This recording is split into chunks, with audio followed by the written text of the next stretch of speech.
Bonjour, j'espère que ça va et que tout baigne. Lorsqu'on voit Maman Bouquet, on sait que elle est encore venue nous parler, nous éclairer, nous aider, décortiquer certains petits points, des éléments qui peuvent aider notre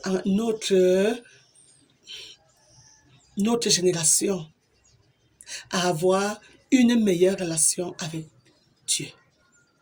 Le Dieu qui a produit nos âmes, qui a matérialisé nos corps, qui nous octroie le souffle de vie, qui nous alimente avec le fruit de son expertise, qui nous a donc mis dans ce véhicule qu'on appelle le temps qui permet qu'on puisse évoluer, qu'on puisse progresser et qu'on puisse aller de l'avant. Quelqu'un m'a posé la question que Maman Bouquet,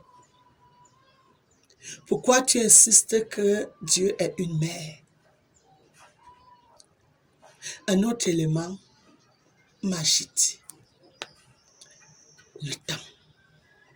Si tu vas avec une femme en forêt, là où tu n'as pas de calendrier, là où il n'y a pas quelque chose qui te permet un repère pour lire le temps. Et maintenant, tu es donc avec cette femme qui est bien réglée. Cette femme règle 3 fois. Tu sauras alors que tu as fait 3 mois en forêt. Parce que la femme est une forme d'horloge qui nous permet de nous repérer au temps. Et quand nous savons que c'est Dieu le temps, ne pouvons-nous pas comprendre que si Dieu est le temps, Dieu est la femme. Dans le Père, il n'y a rien qui nous fait avoir une référence du temps. Mais dans la femme, oui, la femme est cette référence. Il y a des choses qui empêchent à notre société de regarder la vérité en face. Parce que cette vérité est privée de sa liberté. Qu'est-ce que j'entends par liberté? État d'une personne qui n'est pas soumise à la servitude. État d'un être qui n'est pas privé ou qui n'est pas retenu prisonnier. Attitude de quelqu'un qui n'est pas dominé par la peur et qui n'est pas dominé par les préjugés. C'est ça une personne. C'est ça une personne qui est dans la liberté. Nous pouvons nous retrouver avec une liberté de conscience, une liberté d'enseignement, une liberté de mouvement, une liberté d'opinion, d'expression, de pensée. Notre société d'aujourd'hui prive tout le monde de cette liberté parce qu'il tire profit de l'ignorance de la population. Je trouve même que notre population est même encore beaucoup plus esclave. Esclave. Personne de condition non libre, considérée comme un instrument économique, pouvant être vendu ou acheté, et qui est sous la dépendance d'un maître. Notre société a peur de la vérité. Notre société est emprisonnée dans des dogmes. Notre société est emprisonnée dans des idées. Des idées qui n'ont pas de fondement. Parce que lorsque je parle de Dieu dans sa maternité, quand bien même l'homme veut comprendre ce que Maman Bouquet leur enseigne, mais il se recroqueville encore. Les humains se recroquevillent parce qu'ils ont peur. Ce que cette femme dit est vrai, mais ils ont peur. Ils ont peur des personnes qui tirent profit derrière leur ignorance. Ils ont peur de l'indépendance de ce peuple lorsque ce peuple va connaître la liberté, la vérité, la réalité. Quand je reviens toujours sur la maternité divine, prenons encore l'exemple de l'œuf et de la poule. Quand la poule a pondu l'œuf, si c'est le coq qui vient couvrir l'œuf, l'œuf va pourrir. Mais si c'est la mère poule qui couvre l'œuf, l'œuf va se développer de l'état de liquide onctueux à l'état de poussin. Regardons donc. Quand l'homme a un peu poussé ses expérimentations, l'homme a pu voir que on peut se priver du coq. Si on a la mère poule, on introduit quelques éléments dans sa nutrition et on obtient une pondeuse.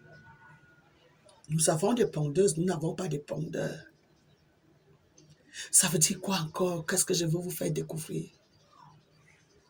Que l'énergie qui couvre la planète Terre, elle est une énergie féminine, une énergie maternelle. Regardez lorsque cette énergie couvre une graine d'arachide, elle devient une plante. Lorsque cette énergie couvre un noyau de mangue, ça devient un manguier. Lorsque cette énergie couvre un noyau d'avocat, ça devient un avocatier. C'est ainsi que toutes les semences de notre planète sont couvertes par une énergie qui les métamorphose, comme l'énergie de la mère poule qui métamorphose l'œuf de l'état d'œuf à l'état de poussin. Cette énergie qui couvre dans notre planète, métamorphosant, faisant germer toutes les graines, toutes les semences, est une énergie maternelle. Alors, lorsque je dis Dieu est la mère de l'univers, regardez sans dogme. Sortez un peu des prisons et regardez la vérité en face. Je dis même sortons des tombes. Pour moi, une tombe, c'est une fosse. Un endroit où on a enterré un mort. Les cerveaux des hommes sont morts.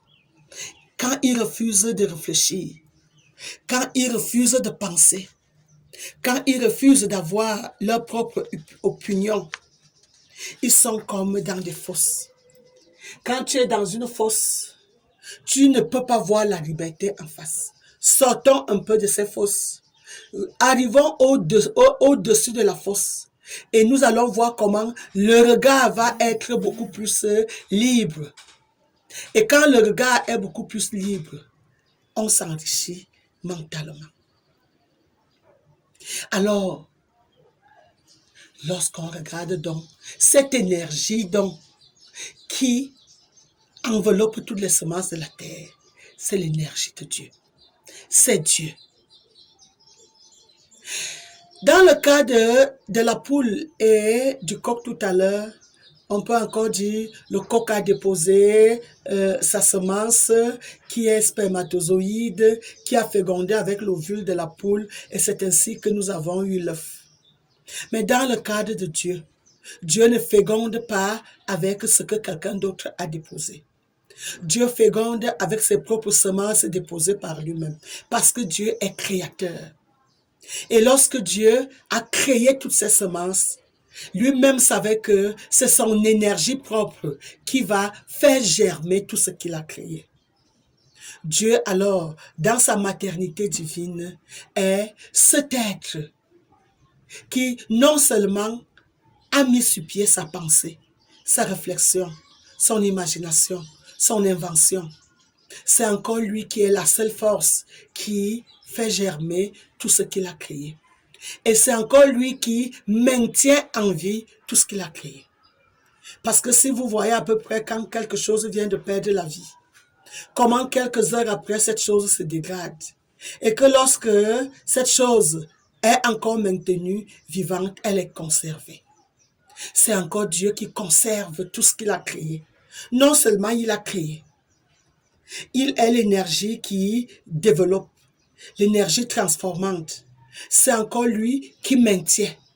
Donc, la conservation, c'est lui qui garde beaucoup longtemps. Et c'est encore lui qui est le temps.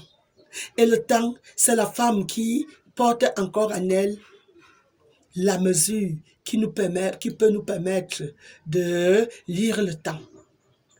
Vous ne voyez pas que lorsque toutes ces choses s'englobent dans un seul individu, cet individu est particulier. Si certains ont eu peur de la femme, il est temps de vous libérer des dogmes où certaines sociétés ont appréhendé tout ce qui est contenu dans une femme. Et comme ils avaient soif du pouvoir, ils ont écarté la femme. Et en l'écartant, ils ont oublié qu'ils ont écarté l'essentiel. Et c'est pour ça que dans certaines sociétés de la Terre, le monde tourne en rond. Il est temps de repercer des nouveaux chemins, de permettre aux uns et aux autres de sortir de l'état d'esclave.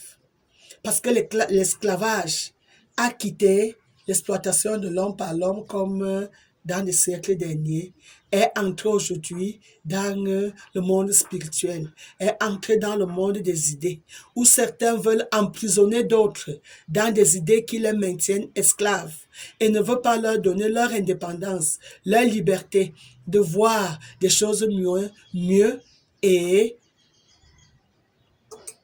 de bénéficier du bienfait de ce savoir qui est liberté, qui est bonheur, qui est valeureux. Parce que lorsque on se réconcilie à l'être responsable de notre environnement, responsable de nos êtres, responsable de notre continuité, responsable de notre épanouissement, parce que c'est lui qui a pensé tout cela et il a tous les paramètres de tout ce qu'il a pensé. Meilleur que Dieu n'existe pas. À maintenant, mieux le connaître dans sa maternité, c'est le paradis sur terre. Parce que depuis que je connais Dieu dans sa maternité, ma vie est vraiment meilleure que ce qu'elle fut lorsque j'étais aussi dans les enfermements de ce monde. Oui, Maman Sagesse est le Dieu qui nous permet de mieux aimer la vie et de mieux la savourer. Oui, je continuerai toujours, tant que j'ai une seconde, de vous apporter des petits éléments pour que vous vous enrichissiez dans la connaissance de Dieu. Maman Sagesse est son nom.